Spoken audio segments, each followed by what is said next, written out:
Hello everyone, જય શ્રી કૃષ્ણ. મારી channel પર તમારું સ્વાગત છે.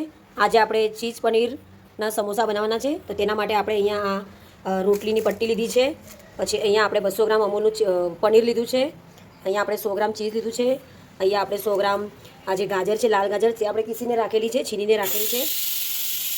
તેના પછી આપણે અહીંયા મકાઈના દાણા બાફીને રાખેલા છે, થોડાક જ દાણા લીધા છે. કેપ્સિકમ પણ અહીંયા આપણે મોડીને રાખેલું છે. મીઠું નાખીશું. એના પછી આપણે અમૂલનું 100 ગ્રામ ચીઝ લીધું છે. ચીલી ફ્લેક્સ નાખવાના છે. લીલો મસાલો નાખવાના છે. આટલા આપણે ઇન્ગ્રેડિયન્ટ્સ અહીંયા એડ કરવાના છે. આપણે અહીંયા જોઈ શકીએ છીએ બધું વસ્તુ આપણે મિક્સ કરી દીધું છે. હવે આપણે એની અંદર થોડું મીઠું ઉમેરીશું. મીઠું તમારા માપના હિસાબે તમારે ઉમેરવાનું છે. થોડો લીલો મસાલો ઉમેરીશું. થોડો ગરમ મસાલો ઉમેરીશું. હોમમેડ ગરમ મસાલો ઉમેરીશું. અને થોડું ચીલી ફ્લેક્સ નાખીશું. તમે જોઈ શકો છો આવી રીતના મિક્સ કરવાનું છે આપણે, ને મિક્સ કરીશું ને પછી આપણે સમોસા વાળીશું. આવી રીતના તમે જોઈ શકો છો આ બધું મેં મિક્સ કરી દીધું છે. હવે આપણે સમોસા વાળવાના છે. આવી રીતના તમારે એમાં કોથંબીર પર એડ કરવાની છે ને પછી મિક્સ કરી લેવાનું છે. તમે જોઈ શકો છો આવી રીતના રોટલી લીધી છે ને એની અંદર આવી રીતના માવો મૂકવાનો છે ને પછી આવી રીતના આમ ફોલ્ડ કરવાની છે ને પછી આ લાઈ લગાવવાની છે. મેદાની લાઈ બનાવેલી છે ને આવી રીતના આ ચિપકાવીને પછી એને આવી રીતના મૂકી દેવાનું છે. ઓલમોસ્ટ આપણા થોડાક સમોસા વળાઈ ગયા છે.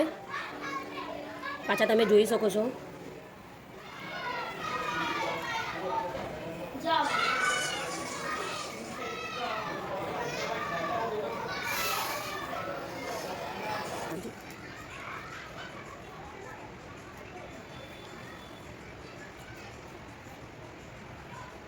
આપણે જોઈ શકીએ છીએ આપણે આ ચીઝ પનીરના સમોસા ઓલમોસ્ટ આપણે રેડી થઈ ગયેલા છે વાળીને.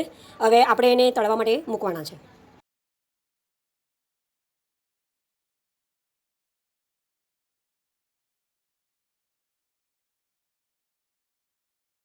તમે અહીંયા જોઈ શકો છો હવે લોખંડની કઢાઈ મેં મૂકી છે. એમાં તેલ મારું ઓલમોસ્ટ ગરમ થઈ ગયેલું છે. હવે આપણે એમાં સમોસા તળવાના છે.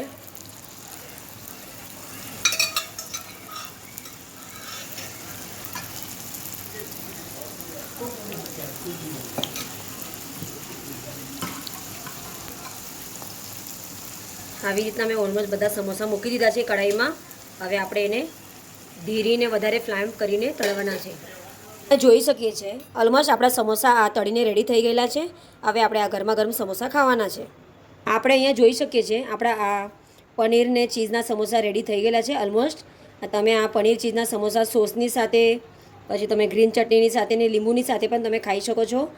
તો ડિયર ફ્રેન્ડ્સ, મારી આજની આ રેસીપી તમને લોકોને બધાને ગમી હશે તો મારી ચેનલને લાઇક, શેર, સબસ્ક્રાઈબ જરૂર કરજો. Good bye.